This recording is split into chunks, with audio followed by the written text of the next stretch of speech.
La ligne 12 du métro de Paris traverse toute la ville selon une direction globale nord-sud-ouest.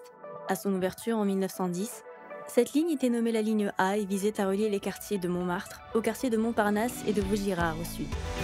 Elle a été prolongée vers le nord en 2012, puis en 2022 afin de desservir la mairie d'Aubervilliers.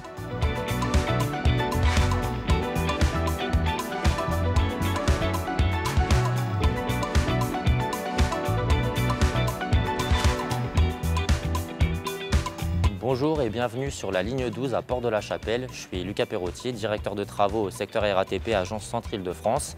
Bienvenue sur la ligne 12 en station Port-de-la-Chapelle dans le cadre d'un projet qui consiste à la dépose et au passage en voie courante de 4 appareils de voie.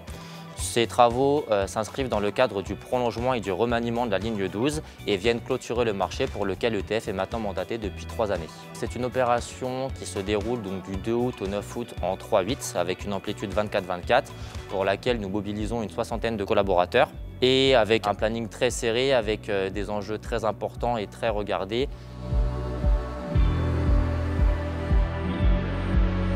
Ce chantier a une particularité, on a eu de forts enjeux et de fortes problématiques avec la mise à disposition des engins RATP, notamment les trains de travaux et les locaux tracteurs qui les encadrent.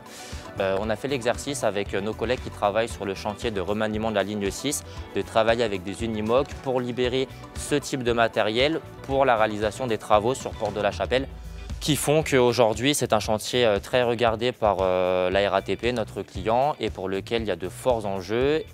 Il y a 3 éléments clés pour la réussite de ce chantier. Donc, le premier, c'est la préparation de chantier. Donc, on est maintenant mobilisé depuis début mai sur l'ensemble des travaux connexes et la préparation pour la simplification des appareils.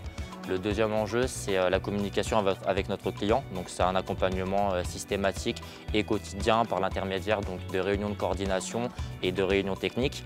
Et le troisième enjeu, c'est la motivation, la fiabilité de nos effectifs et du matériel pour la pérennité des travaux et la garantie de la bonne exécution des travaux.